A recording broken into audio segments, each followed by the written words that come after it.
I live here on Zambia's Liuwa Plains, a remarkable place, a remote and unspoiled African wilderness.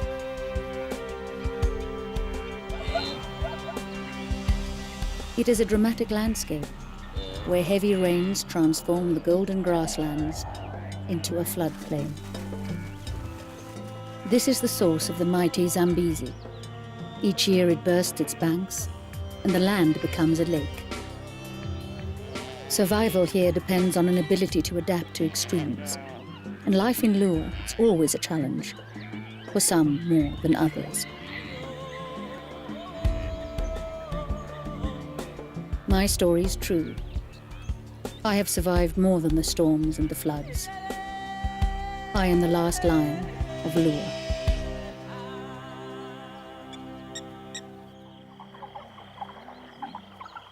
I have lived here all my life. Those that share my home call me Lady Liuwa. I am alone now, but I once belonged to the mighty Liuwa pride. We were strong and successful, and had hunted these plains for many years.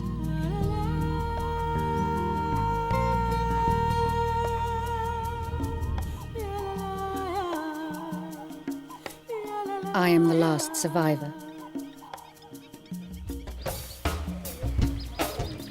Why will become clear, but first I will show you how we live our lives in Liuwa.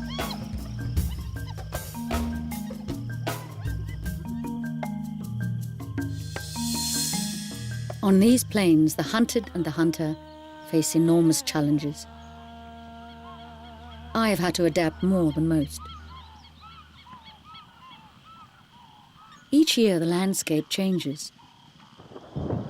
As the rains arrive, the grazing herds begin to leave. I watch these storms transform the golden grasslands into a lake.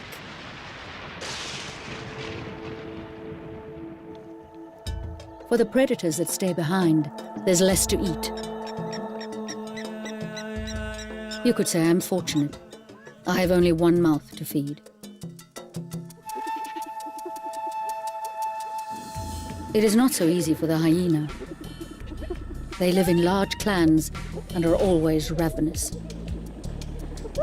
They are my great rivals, and we fight constant battles over food and territory.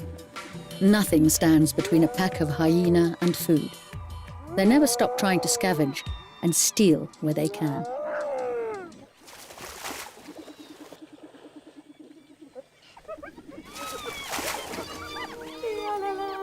They make life very tough for a lone lion. The hyenas may dominate the Liuwa now, but it was not always like this.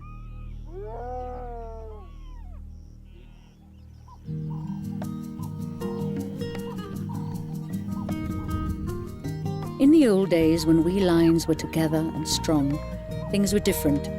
We always had plenty of food, and there were enough of us to keep the hyenas away from our precious kill. We ate well and never went hungry, but we only ever took what we needed.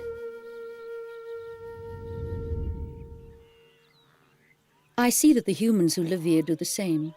Like us, they adapt and make a home of the savannah and the lake. The Lawsi people have lived here as long as we have. For many years, they were the only people I ever saw. They leave us alone because they don't see us as a threat. The Liuwa is remote and isolated. Not many people come here from outside.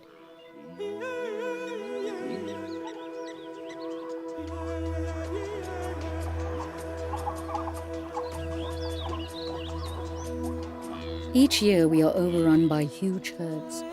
In the dry season we are spread far and wide across the plains as the wildebeest arrive to graze on the rich grassland. Their arrival is eagerly anticipated. Hungry predators hunt out the weak and the young. When they arrive, the herds are full of pregnant cows that have come to the Liuwa to give birth.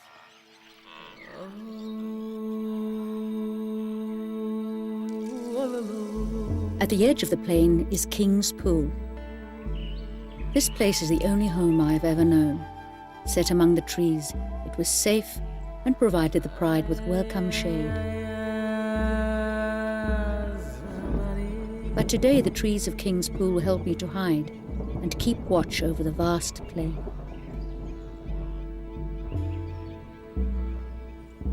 Unlike most lions, I'm a good climber. From here I can view the whole of the Liuwa, and up here I feel secure. I can also see the first storms approaching.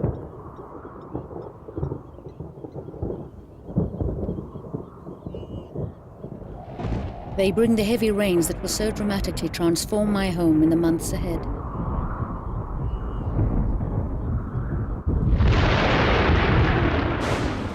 This is a time when the peace and the quiet of the plain is suddenly broken.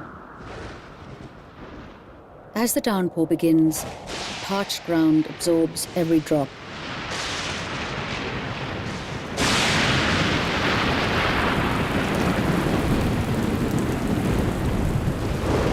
The relentless rain gradually begins to fill the pans.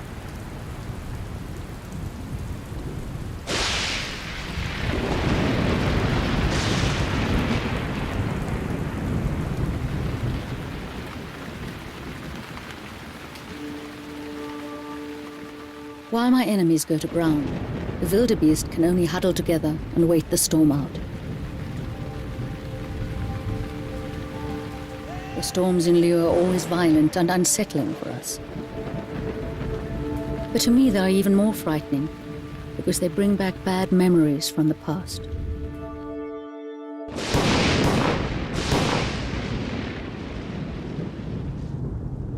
You'll see that King's Pool has not always been such a safe place.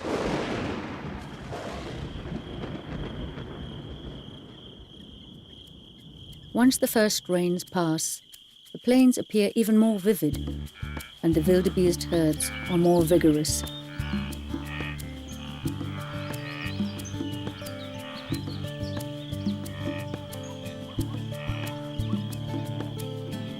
I spend most of my time watching the grazing herds from the safety of King's Pool.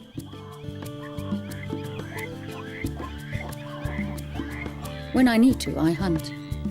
But for a loner like me, hunting takes a lot of valuable energy. Without the teamwork of a pride to back me up, I have to be careful when I try for a kill.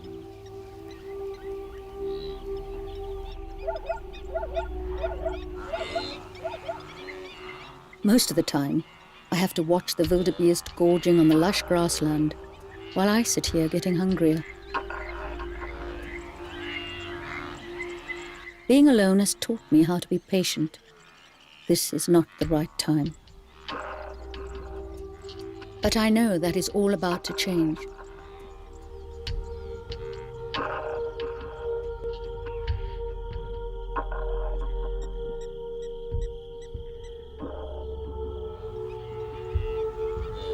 The plain will soon provide for me, as soon as the wildebeest females start giving birth.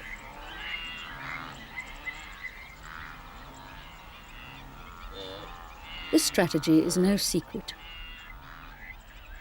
We predators all know how to take advantage of the weak. Just as it brings new life to the herds, the Liuwa also brings great danger. These marauding packs of hyenas are their greatest threat, and mine. They outnumber me, and soon the pungent scent of the breeding herd attracts them like flies to a corpse.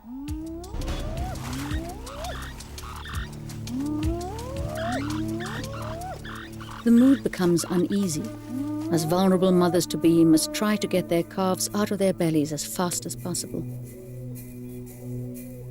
But no longer hidden in the middle of a herd, they are suddenly exposed.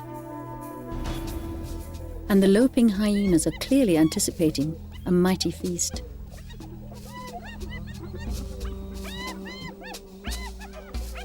I watch one calf struggle even more than usual.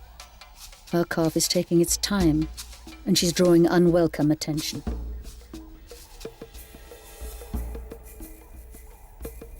Every minute of this exhausting labor makes her more vulnerable.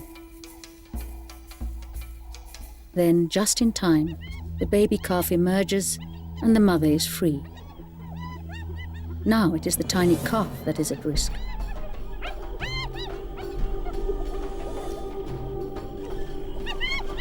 Like typical hyenas, they are distracted by the promise of an even easier kill. Another cow, weak from giving birth. She has no chance of escape.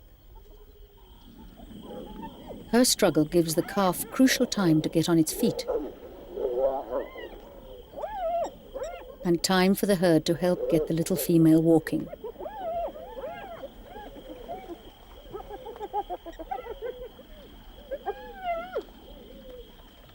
Every second the hyenas are distracted helps the little calf's chances of survival.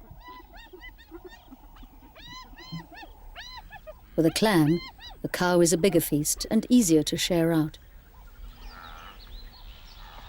Meanwhile, the calf seems to be gaining in strength, despite the difficulty she had coming into the world. The others encourage her to walk, knowing she must soon keep up with the herd.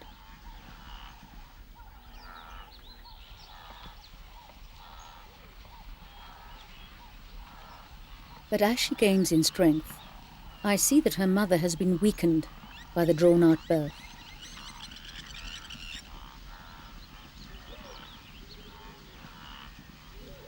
My hunger grows more intense as I watch the clan finish off their feast, until the last morsels start a squabble, and a challenge that must be dealt with firmly. Those lower down the ranks are pushed away, while the all-powerful female of the clan and her closest relatives will continue to feed. The rest will have to wait for the next opportunity, in the hope of being satisfied. I can only watch as the hyena go on the prowl yet again. There are plenty more calves that could be separated from their mothers. So it is crucial for the young wildebeest to learn quickly how to run fast. One day they will be able to outrun the hyenas, but while they are this small and unsteady, they are easy prey. I watch the hyenas skulk amongst the herd looking for another victim, and I see the skies begin to fill with the first of the scavengers.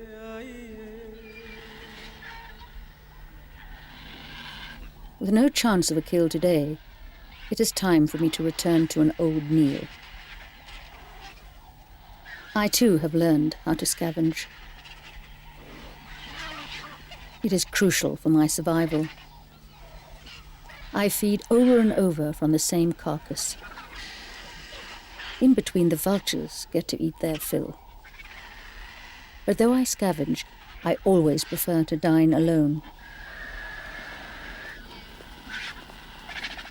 Even though they have torn at the flesh, there is more than enough meat left for later. I know they'll be back. All I can really do is show them I have first pick at a kill. Of course, being a lion, I did not always scavenge. We were a family of great hunters. Back in the days of the Liuwa pride, I was the only female cub born in my litter that year. My older cousins were my teachers. I learnt as we played together. These games we all enjoyed built my strength and taught me how to stalk and catch prey. The pride always felt like it was in safe hands. My father was our leader. He was a magnificent and distinctive black-maned lion. There were no other rivals here to challenge him, so from the moment he set foot in Liuwa, he made it his own.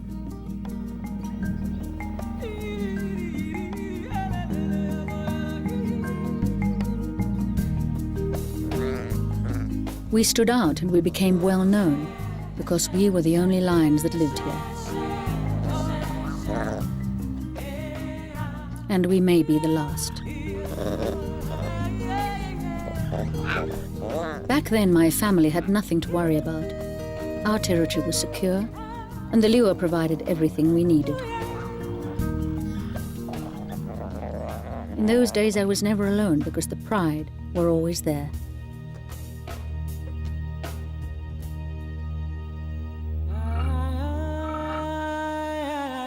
But since they've gone and I've been on my own, I've never seen another lion. Most of my life, I've had to learn how to survive alone. When I look at the others who share my home, watching how they spend their lives together, it reminds me of what I once had. The young wildebeest calves are always eager to feed on their mother's milk.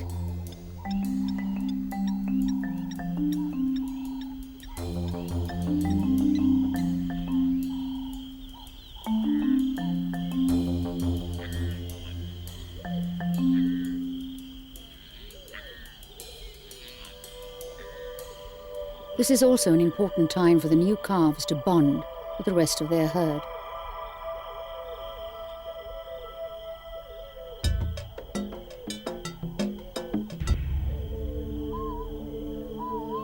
And a time for us predators to stay alert.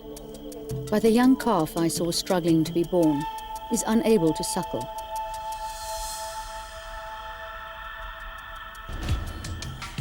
Although her mother is weak and has no milk, the calf does not leave her side.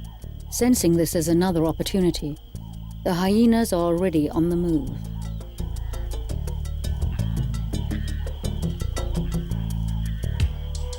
But hunger finally forces the calf to leave her sick mother.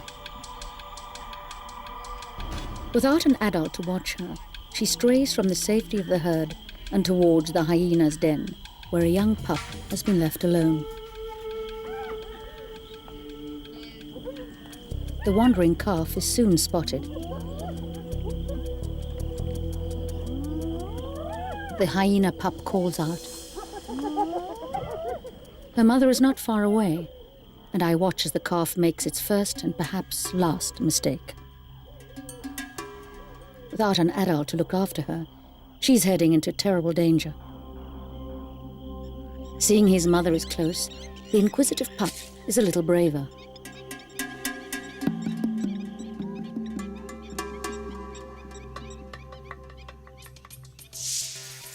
Then just in time, a warning, and the calf realizes how far she's strayed.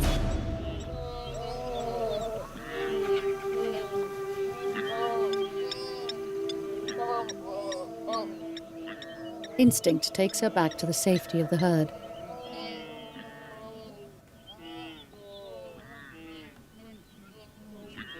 At this age, all youngsters are vulnerable.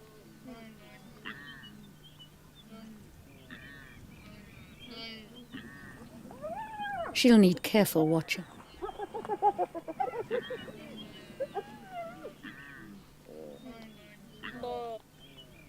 For now, the calf and pup eye each other from a distance.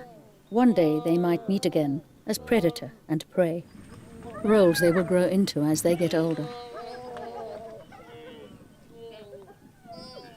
The hyena guides her adventurous pup to the safety of the den.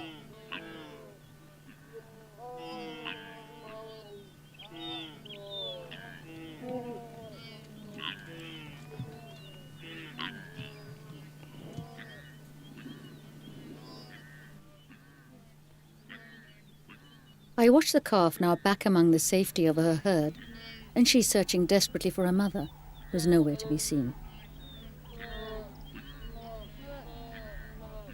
As other calves stay close to their mothers, she's left alone.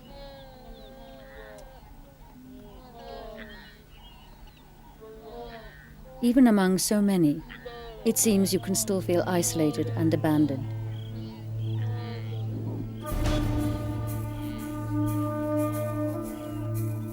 With so many young calves around, the approaching hyena are even more predatory than before.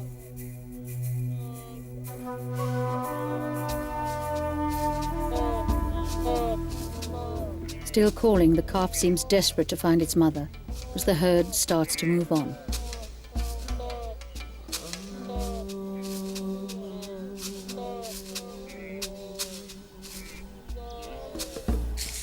As I shadow them, keeping my eye on things, I see that the calf's mother is finally losing her battle. She is stranded.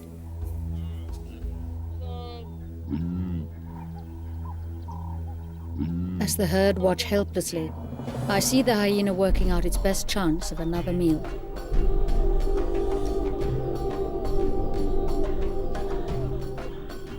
The hyena moves in on the sick calf. Still calling in vain, the calf must stay with the herd.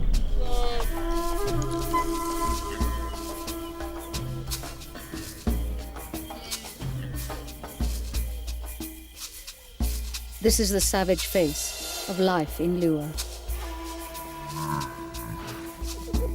I wish it could be me taking advantage of this opportunity, but all I can do is watch from the sidelines as my arch-enemy secure another valuable feast for themselves.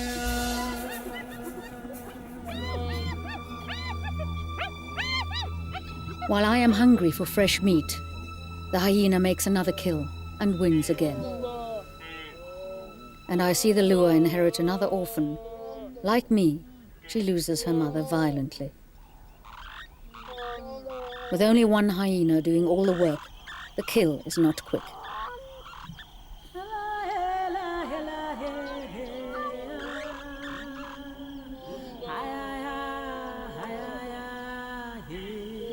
The orphaned calf has learned a hard lesson in life. But she can fight the survival odds too. She can still try to find her place among the herd.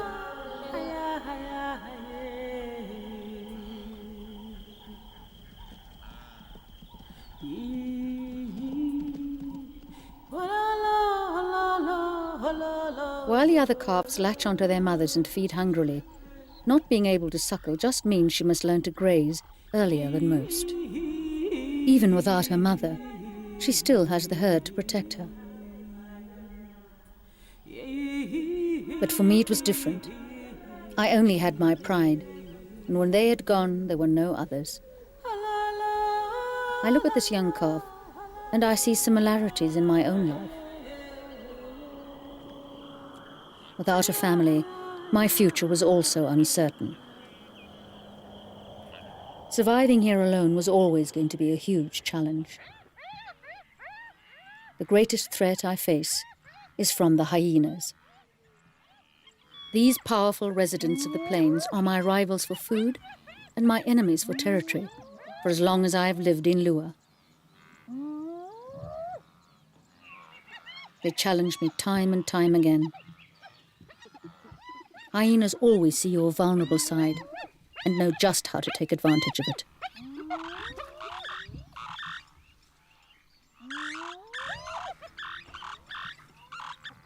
So I must put on a show of strength to reinforce my power and superiority over them.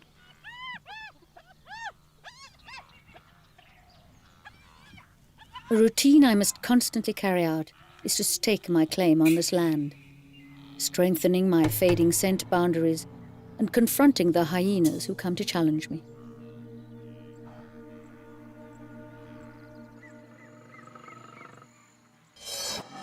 Sometimes I can keep them happy with the scraps I leave after feeding.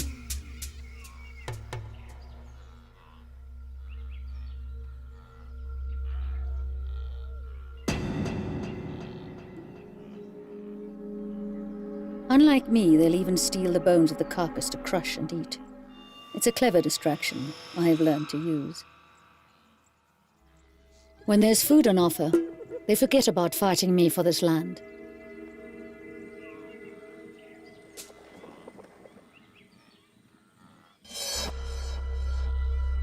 It's a battle of wills we play out time after time, saving our energy to hunt and watching each other for the slightest sign of weakness.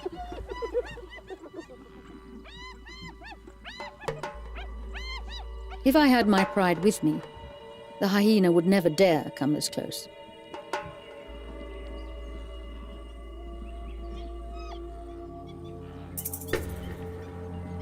I'd never have to fight these battles alone. But for now at least, a lion still rules the Liuwa. as long as I can keep the dreaded hyena at bay.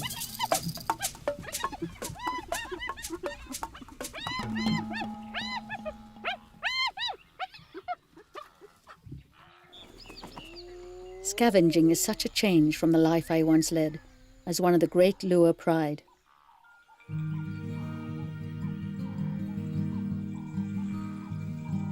Before my family were taken, food was never a problem. My mother hunted, and she always made sure of a kill.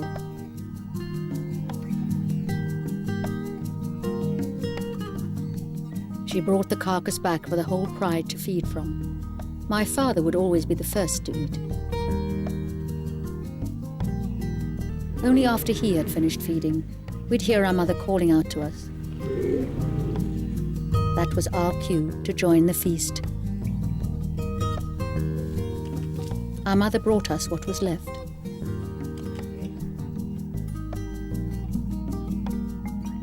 Our father would stay and watch over us as we took our place at the carcass. He wanted to see us develop our taste for fresh meat. These family feasts always left us full. They also helped us to bond as a pack. Feeding together as a pride helped us to know our place and position in the ranks. It is what makes a lion pride one of the strongest families there is, and helped to make us great hunters. One day I thought I would join my mother as she went hunting.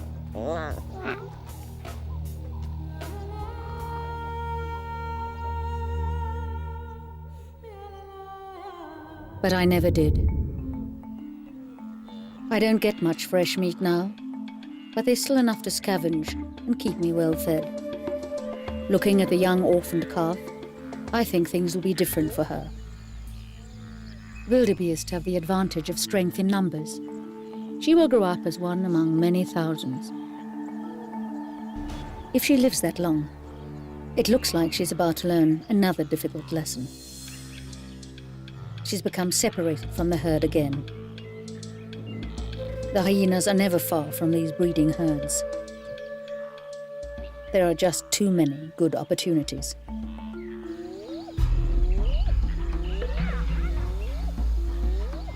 So the wildebeest must be constantly on the lookout. I watch the hyena provoke the herd. They move as one, packed as close together as possible. Then the hyenas start to circle the grazing herd. I know the way they work. I've been forced to watch them year after year. The orphaned calf is suddenly confused, and the hyena makes its move. Suddenly, zebra and wildebeest both make a dash for safety, and the calf's instincts kick in as it follows them.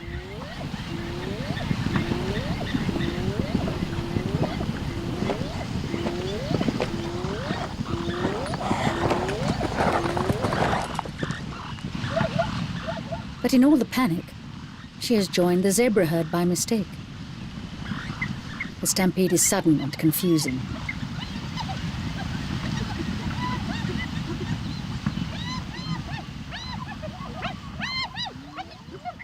Then the calf gets another break. The two herds have bolted in the same direction. She's soon safely back with her own kind. And something else has distracted the hyena. Yet again, they have been drawn by the lure of an easier opportunity. One of the zebra is injured and has fallen behind. If there's one thing any predator knows can lead to a meal, it's a straggler. The zebra is not getting away, so there's no need to hurry.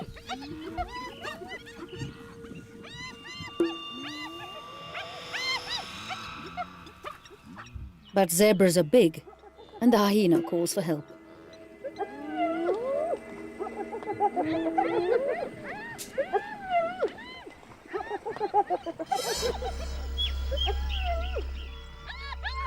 Their hunting cry makes the rest of the herd uneasy.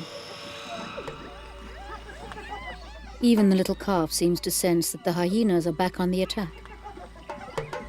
They begin to work as a team maneuvering their victim away from the safety of its herd. The hyenas take their time, careful not to risk being injured. The zebra may be lame, but it is still able to put up a fight. This doesn't stop them. It is a prime opportunity no hyena would give up. But this is the lure, and the zebra's fate is far from sealed.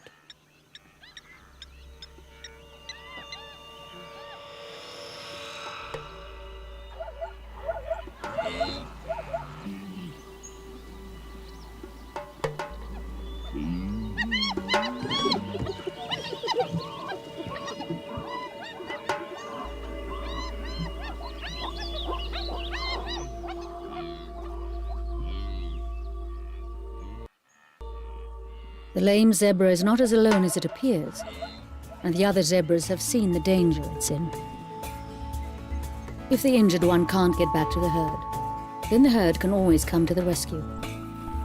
The zebras have won the day. They have saved this one's life, for now at least. And I can enjoy the look of defeat on the hyena's face. For once, I don't need to watch them enjoy another fresh kill, with their faces bloodied and their bellies full.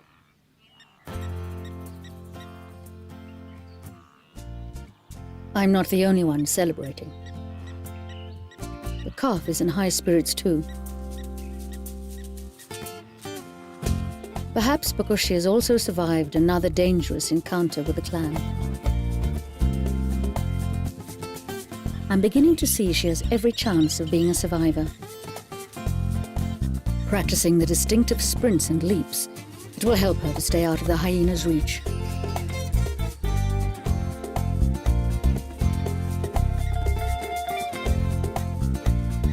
But she still has to settle into her life among the herd. Such massive numbers need good organization and strong leadership.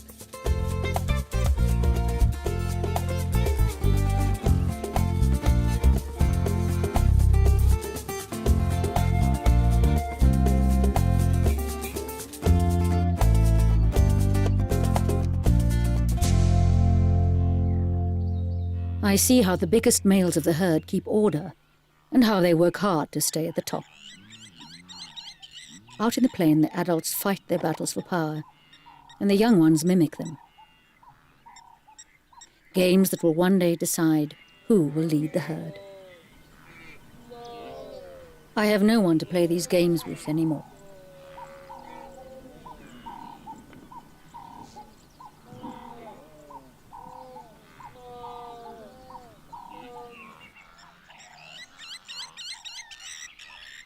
It's just not the same on my own.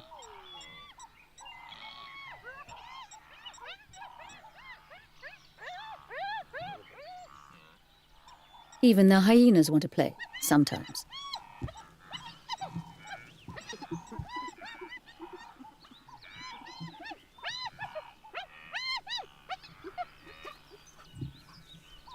Of course, their games often involve bits of prey,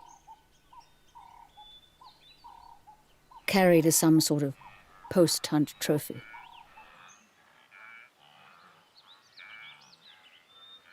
At least now they're not trying to steal from me or take my territory.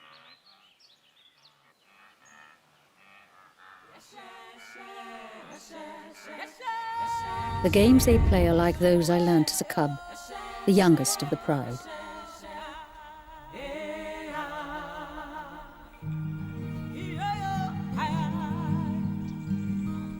When we had time together, we could indulge in innocent games.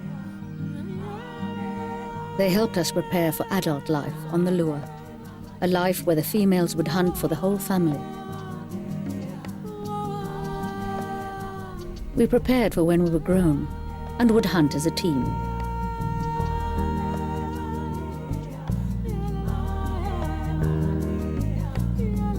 Our mother would keep an eye on us, and just one look would keep us in line.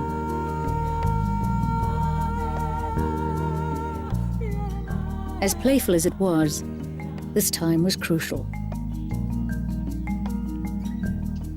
We did not know it then, but the games we played as cubs were important for our growth, for strengthening our muscles, and for honing our skills that we would need later on in life as adults.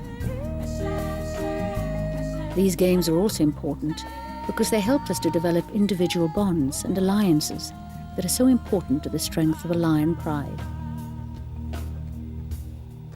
As the only female cub, my place in the pride was crucial, not only for the cubs I would bear, but also to hunt. We were such a magnificent family. But I am the last one, and the lion bloodline of Liuwa will die with me. As the days pass, I see more storms approaching that will bring heavier rains.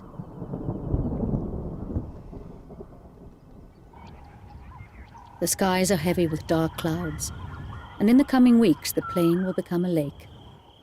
The herds are grazing harder than ever. They must take what they can of the rich grass before it disappears under the water. Most of the calves are weaned now and feeding along with the rest of the herd.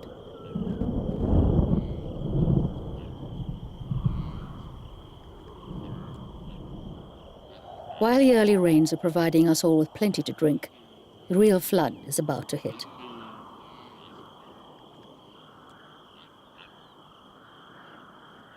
Then the only place left for the herds to graze will be the higher ground above the pans.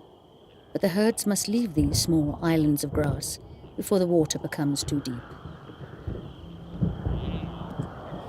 The young calves become nervous. This is their first rainy season, and they sense something is about to happen.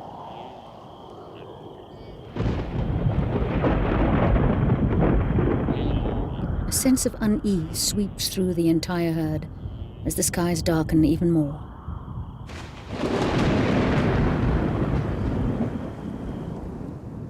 Even the hardy hyena are looking for cover.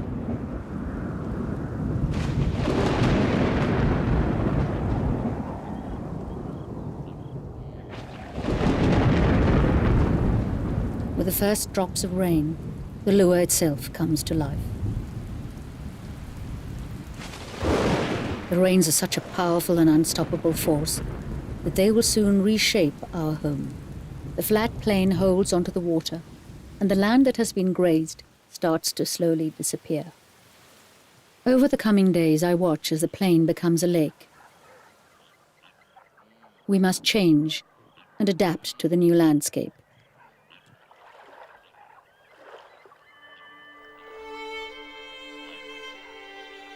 It is not just the animals of the plain who can find a way to live here. For the Lawsy people who share this place with us, the flood is a special time. They have their own legend about it. It tells of the first great flood they call the Maya Lalungwa, or the waters that swallowed everything. It is said the people were afraid to escape in their leaky dugout canoes. The first great canoe was built and loaded with seeds and animal dung. Where it landed, they scattered the seeds along with the dung, and it is said this is where all plants and animals come from.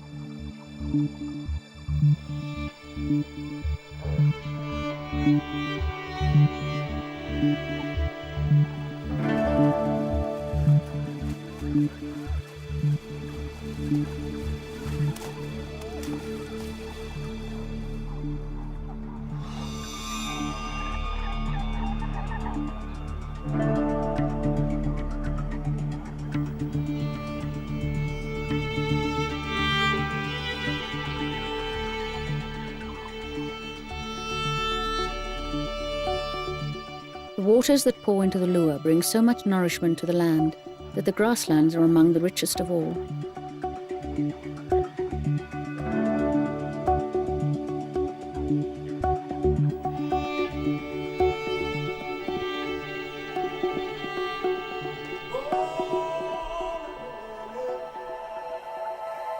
The biggest challenge to us predators who remain after the flood is how to stay well fed.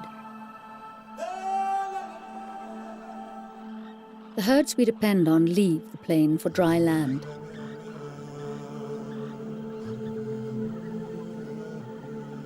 We predators must find other prey. often harder for us to hunt. And even those we usually chase can outrun us in the grip of the rising waters.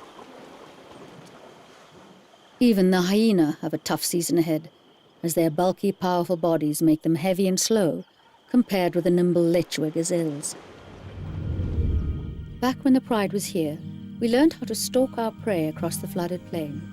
When we were old enough, we would follow our mother when she went hunting. Even though we cats instinctively shy away from water, we had developed the necessary skills that enabled us to navigate our way over the watery plain. These useful skills were passed on to each of us. We learned how the water made it harder to sneak up on prey and get close enough for a lion to strike. Those early years taught me everything I needed to know about living here. We learned how to get to higher ground where the flood could not reach, and where we might find our prey.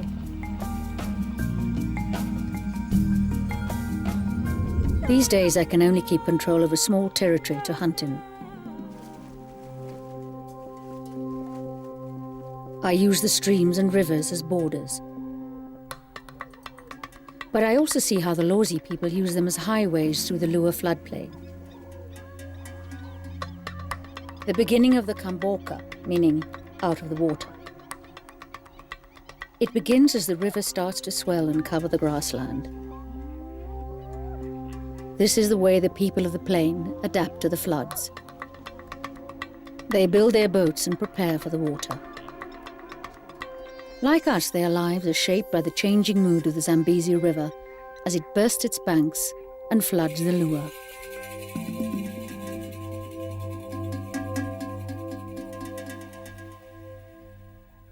The Lawsi know that I live here alone, but they are no threat to me.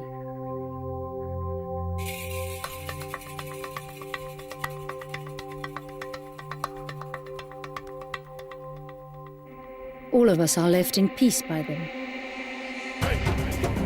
I see how they respect animals. The ceremony marks their move to higher ground at the start of the rainy season. The festival is led by a great barge, powered by 100 paddlers, followed by a fleet of smaller boats. This is the barge that carries the king, or the Latunga. It is symbolized by a huge elephant.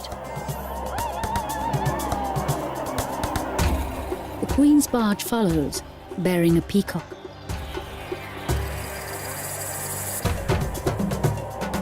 During the procession, they move to higher ground, away from the lower plain that is flooded. I know I will see them again after the waters disappear.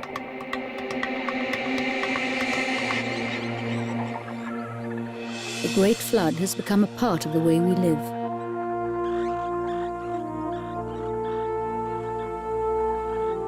It brings to the land a rich variety of color and new life.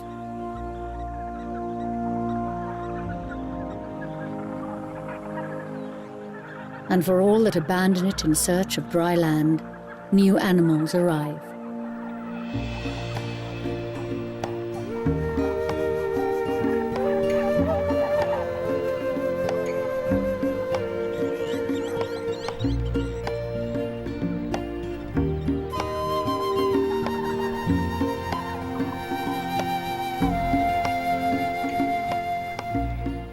Water attracts thousands of birds that come here to breed.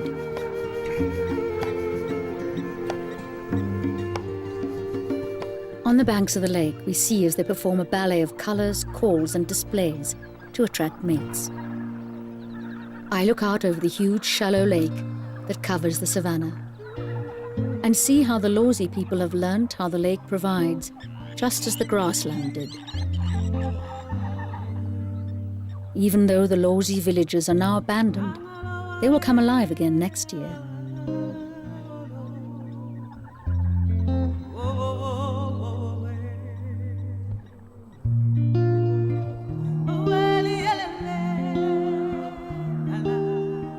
Yeah.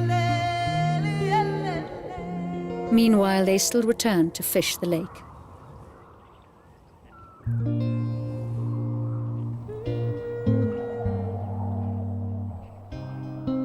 Ever since I was born, they have done this. We always knew why they came and felt sure that they were no threat to us. We lived in peace. I had never seen anyone else apart from the people of the plain until that terrible day. At almost 2 years of age, I began hunting. And being the only female in my litter, I found myself spending many hours away from King's Pool, practicing my stalking skills and learning how to hunt. I was out on the plains when I saw the strangers moving across the grassland. They were not like the Lawsy people. They were different. They were heading towards King's Pool, towards my pride. Loud noises frightened all the birds and the animals.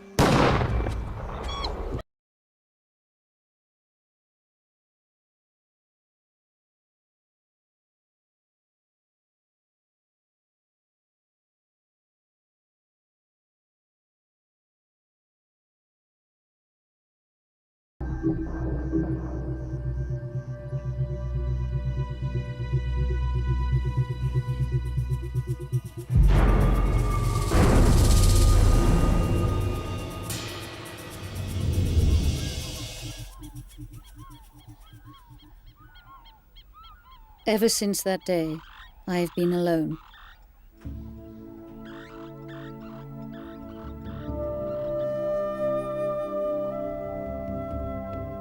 My family had been shot.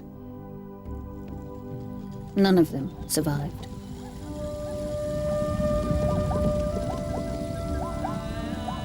You could say I was lucky not to have been killed, but part of me died that day.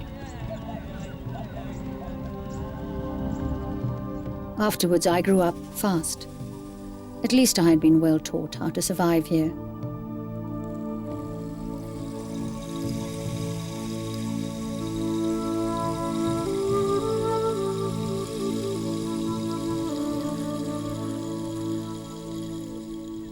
And for all of us who hunt these plains, the lure still provides. It is peaceful again now.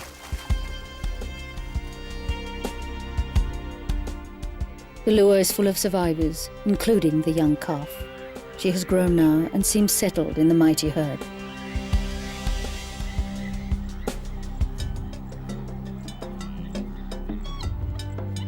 She's going with them as they leave once again.